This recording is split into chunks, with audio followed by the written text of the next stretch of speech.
And I'm wondering what the United States is going to do more specifically to set up a permanent infrastructure.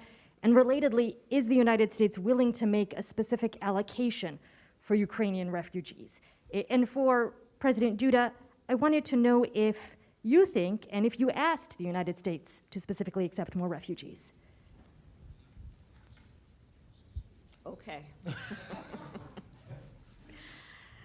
A friend in need is a friend indeed. Okay, I can first. Okay, so this time. Szanowna pani redaktor. Madam, the situation is very complex. This is what I was saying today, and I discussed this at length with Madam Vice President Kamala Harris. I said in a very blunt way that today we are seeing a refugee crisis.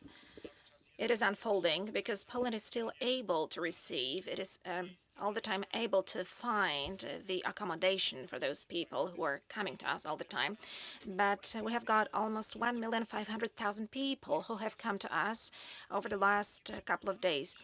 So it's been 10 days. We have received more than 1 million people within 10 days. Never before have we witnessed such a situation. So this is something totally new to us. And we are grappling with this huge challenge. Our entire society is facing up to this challenge. I have already expressed my gratitude to the Polish people for their wonderful position in this very difficult situation, that they are so open-hearted. But we are aware that the problem is growing and that this problem is increasing. We have to somehow handle it, and we do not have the experience. Therefore, yesterday, I had a long conversation with Mr. Antonio Guterres, Secretary General of the United Nations Organization, and I flagged out that problem to him. I described him the situation, how it looks, how it develops. I described to him the reaction of the Polish society, of the Polish authorities, how we have been handling with this problem. But I told him that unless we receive international assistance, then, given further influx of refugees to Poland on this scale, this will end up in a refugee disaster. And I asked for help, both the material assistance, financial assistance, so that we are able to solve this in Poland. I also asked for expertise, for the know-how, because the UN has got experts who have seen a multitude crisis of this dimension, and I'm sure that they have worked out methods of how to handle it, and I'm sure they know how to solve the problems which ensue due to such a crisis situation. And this is something that I described in details also today to Madam Vice President. I said that the assistance of the United States in this respect is invaluable to us, and we would be very much grateful if we could use this assistance as soon as possible. Furthermore, we discussed the refugees from Ukraine who have got relatives and families in the United States and who would be willing, at least for the time when the war is still waging, they would like to visit those families, to stay with their families in the United States and to wait there until the war is over and then come back to their homes. I asked to speed up and simplify the procedures for such people, the consular procedures to be simplified for those people who would like to leave for the United States, to give the opportunity to these people to see their families as soon as possible, to be reunited with their families, to help them to survive this time. So we are acting and we are looking for international support because indeed the vast majority of Ukrainian refugees are coming to our country.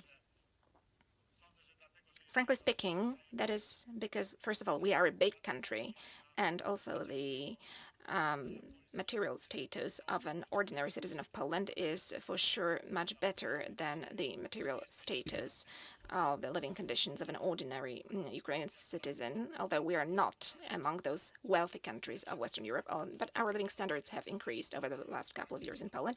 But they are coming because I believe that also it is their belief that thanks to the presence of NATO armed forces, thanks to the presence of our allies from NATO, from Canada, from the UK, from Romania, and from other countries whose soldiers are deployed in Poland, they believe that Poland, due to that presence, is a safe country, a country which is not going to be attacked, a country where you can safely wait out this difficult situation.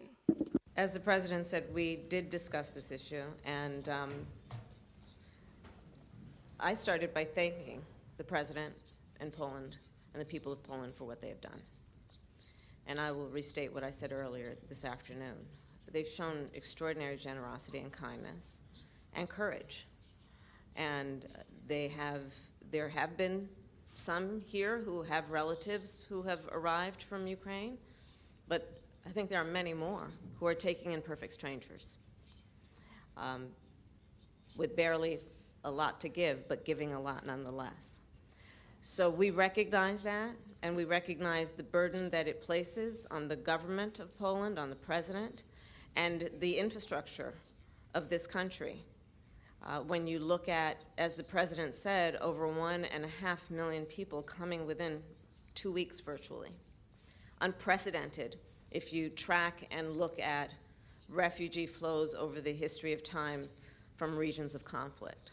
So the United States is absolutely prepared to do what we can and what we must to support Poland in terms of the burden that they have taken on, that I think all of us who understand the moral obligation we should feel to help people who are fleeing harm and seeking refuge, the burden we should all be prepared to take on to support those people who are fleeing their home when they don't want to leave. In terms of what we are doing in the United States, we will then take this in terms of what we can do to support and look at those Ukrainians who want to come to the United States. What we are seeing thus far is large parts of that population who are fleeing Ukraine who desire to stay in Europe. You probably know that we have made a decision as it relates to TPS, the temporary protected status.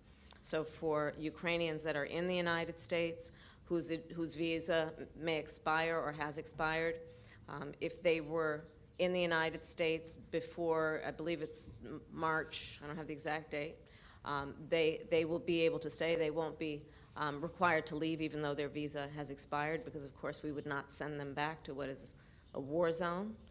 And the bottom line is that I have stated the position to the President this afternoon.